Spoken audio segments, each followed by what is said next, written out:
Hello everyone, welcome to the channel of रूह से रूह तक। आप सुन रहे हैं एस्केप्ड ब्राइड, जो कि है सृष्टि और आकृति की कहानी। तो चलिए इधर उधर की बातों पर फोकस ना करते हुए हम हमारी स्टोरी स्टार्ट करते हैं। पिछले एपिसोड में हमने सुना था कि प्रिया ने कॉलेज से रिज़ाइन दे दिया होता है, जो कि पाखी को जब पता चलता है तो उसे बहुत बड़ा धक्का लगा होता है। फिर पाखी कॉलेज से गायब हो गई थी तो उसके फ्रेंड्स उसे ढूंढने लगते हैं।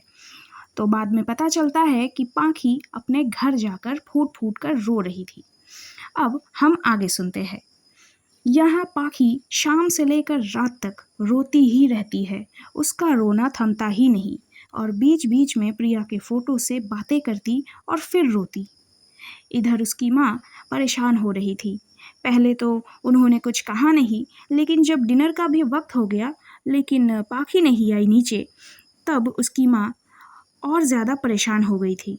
फिर वो जाती है, पाखी के रूम का डोर नॉक करती है, लेकिन पाखी डोर नहीं खोलती। तो उसकी माँ कहती है, पाखी दरवाज़ा खोलो बेटा, डिनर नहीं करना क्या? पाखी अपनी आवाज़ थोड़ी नॉर्मल करते हुए कहती है, वही बेड पर बैठे बैठे, नहीं माँ, मुझे भूख नहीं है, आप जाइए, मैं कल बात करूँगी। पाखी की माँ वहाँ से नीचे आती है। उनके दिमाग में बहुत कुछ चल रहा था। वो इतना तो समझ ही गई थी कि कुछ तो सीरियस हुआ है, वरना पाखी इस तरह से तो बिहेव नहीं करती। वो तुरंत अनाया को कॉल करती है और बहुत ही स्ट्रिक्ट टोन में कहती है, अनाया, पाखी को क्या हुआ है? वो इस तरह से क्यों बर्ताव कर रही है?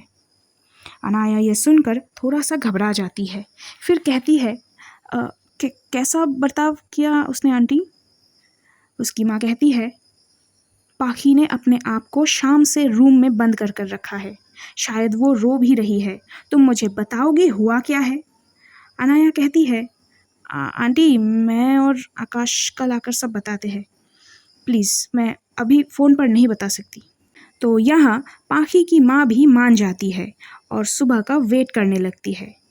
तभी अनाया आकाश को कॉल करती है और पाखी की माँ से जो भी बात हुई थी वो सब बताती है। अनाया कहती है, मैंने आंटी को कह तो दिया कि कल वहाँ जाकर सब बताऊंगी, लेकिन क्या बताऊंगी? ये कोई बताने वाली चीज़ है क्या? आकाश कहता है, तू टेंशन मत ले, मैं बताऊंगा क्या बताना है। फिर अनाया और आकाश अपना कॉल कट कर देते हैं और सोने चले जाते हैं। लेकिन नींद दोनों को भी नहीं आ रही थी। दोनों बस यही सोच रहे थे कि कल आंटी को क्या कहेंगे। यहाँ पाखी की माँ भी बहुत कुछ सोच रही थी और इधर उधर करवट बदल रही थी। पाखी की जो मम्मा है ना, वो काफ़ी प्रोटेक्टिव है उसे लेकर। उसे वो जितना पैम्पर करती है उतना ही प्रोटेक्ट भी करती है। उसकी माँ जितनी चिल है उतनी स्ट्रिक्ट भी है और पाखी भी ये बात बहुत अच्छे से समझती है। इसीलिए पाखी ये ध्यान रखती है कि उसकी वजह से उसकी माँ को कभी तकलीफ न पहुँचे। यहाँ सुबह के 8 बज चुके थे। घर में एक अजीब सी खामोशी होती है। पाखी अपने बेड पर बैठी थी। आंखें पूरी लाल होती है। रात भर रो रो कर उसकी आंखों के नीचे डार्क सर्कल्स आ गए थे और आंखों के आगे सिर्फ और सिर्फ प्रिया का चेहरा होता है। फिर थोड़ी देर बाद उसकी माँ वहाँ आती है, डोर नॉक करते हुए कहती है, पाखी बेटा उठ गई क्या? अंदर से कोई जवाब नहीं आता। तो उसकी माँ डोर को ओपन करने की कोशिश करती है तो डोर खुल जाता है, क्योंकि रात को पाखी ने बाद में डोर का लॉक खोल दिया था।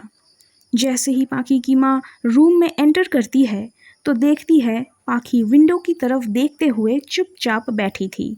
माँ उसके पास आकर बैठ जाती है और उसका सर सहलाते हुए बहुत प्यार से कहती है, कल से देख रही हूँ तो बिल्कुल बदल गई है।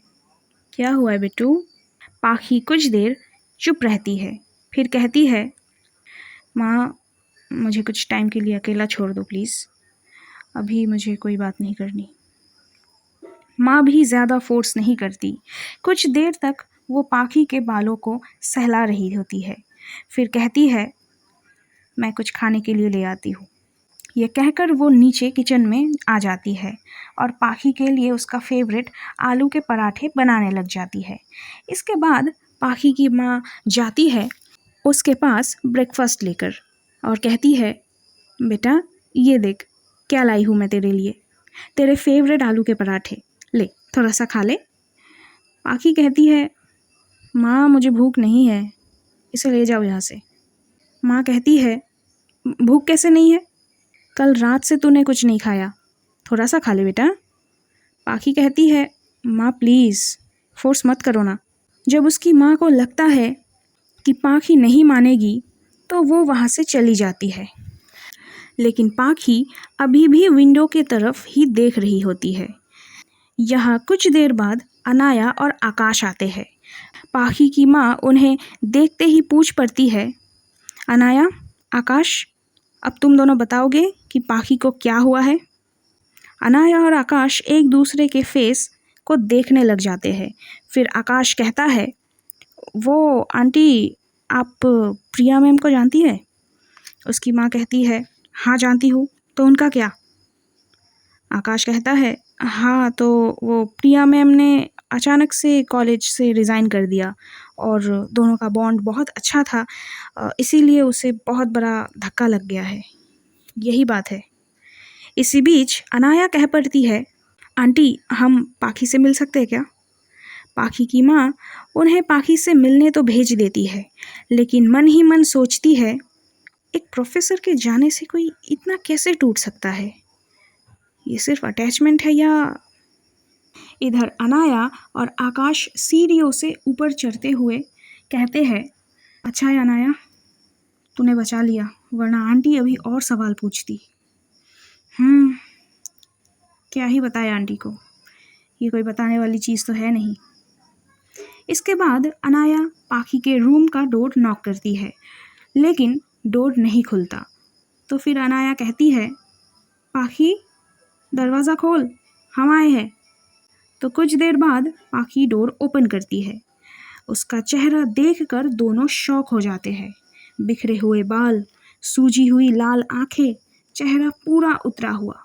दोनों फिर अंदर जाते हैं और पाखी के साथ बेड पर बैठ जाते हैं। तभी आकाश कहता है, पाखी, उसके शोल्डर पर हाथ रखता है। उसके बाद अनाया कहती है, ये क्या हाल बना कर रखा है तूने खुद का। आकाश कहता है, पाखी ऐसा क्यों कर रही है, मत करना ऐसा तू। अनाया कहती है, हम सबको तकलीफ़ हो रही है तुझे ऐसे देखकर पाखी, हमारे बारे में नहीं तो कम से कम आंटी के बारे में तो सोच। पाखी कुछ पल चुप रहती है, फिर अचानक उन दोनों पर चिल्ला पड़ती है, बस करो तुम लोग। दोनों चुप हो जाते हैं। मुझे किसी से बात नहीं करनी है। तो वो कहते हैं, हम तो सिर्फ, परेशान मत करो मुझे, जाओ यहाँ से। लेकिन कहा ना, मुझे अकेले छोड़ दो और जाओ यहाँ से। अनाया और आकाश भी वहाँ से निकल जाते हैं। तभी पाखी डोर को ज़ोर से बंद करती है, जिसकी आवाज़ नीचे बैठी उसकी माँ भी सुनती है। देखा जाए तो माएँ ऐसी सिचुएशन में चुप नहीं रहती, लेकिन पाखी की माँ पता नहीं क्यों चुप थी, क्या चल रहा था उनके दिमाग में, ये तो हम आगे के एपिसोड्स में देखेंगे। इधर अनाया और आकाश भी चले जाते हैं और ये दिन भी ऐसे ही टेंशन और अजीब सी खामोशी में बीत जाता है। यहाँ फिर से सुबह का वक्त होता है। पाखी पूरी रात सो नहीं पाती, बस बार बार प्रिया का चेहरा उसकी आंखों के सामने आ जाता था।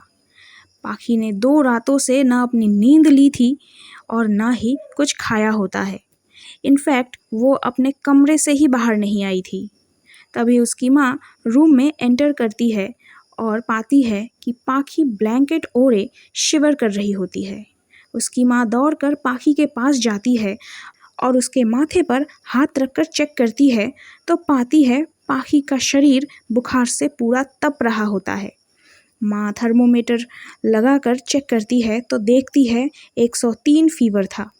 वो तुरंत डॉक्टर को कॉल करती है। यहाँ डॉक्टर भी आधे घंटे के अंदर अंदर वहाँ आ जाता है और पाखी का चेकअप करता है। यह पाखी आधी बेहोशी में सिर्फ प्रिया का नाम लिए जा रही थी। डॉक्टर चेकअप करने के बाद कहते हैं, इन्होंने बहुत ज़्यादा स्ट्रेस लिया है। और एक बात बताइए, इन्होंने खाना नहीं खाया क्या? 2-3 रातों से नींद भी नहीं ली। इसी वजह से फीवर इतना बढ़ गया है। इनकी बॉडी कंप्लीटली वीक हो गई है। इसके बाद डॉक्टर कुछ मेडिसिन्स देते हैं और वहाँ से चले जाते हैं। माँ किचन में जाकर कुछ खाने के लिए बनाकर लाती है। फिर रूम में आकर वो बड़े प्यार से कहती है, बेटा बस 2 चम्मच खा ले। पाखी आंखें बंद कर कर कहती है, माँ मन नहीं है मेरा। माँ इस बार थोड़ी सी स्ट्रिक्ट हो जाती है और कहती है, मन हो या ना हो तू भूखी नहीं रहेगी। बहुत हो गया तेरा नाटक, खा ले अभी थोड़ा सा। तो उसकी माँ पाखी को ऐसे थोड़ा सा उठाती है और टेक लगाकर बेड पर बिठाती है। फिर अपने हाथों से पाखी को खाना खिलाती है। पाखी खाते खाते रो पड़ती है। माँ का हाथ पकड़ लेती है और रोने लग जाती है। वो कुछ नहीं कहती, बस रोती रहती है। उसकी माँ भी उसे रोने देती है और देखती है वो किस तरह से टूट रही है और उनका शक बढ़ता ही जा रहा था।